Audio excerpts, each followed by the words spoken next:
The tourist gets more than they bargained for when a great white shark gets uncomfortably close.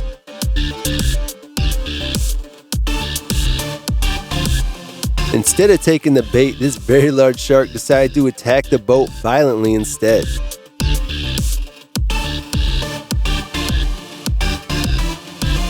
The ocean is so important to all life on Earth. Ocean phytoplankton are responsible for 70% of the Earth's oxygen.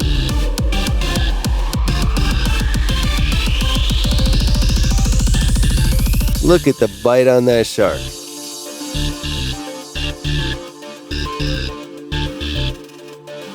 Like and share to help. Subscribe for free.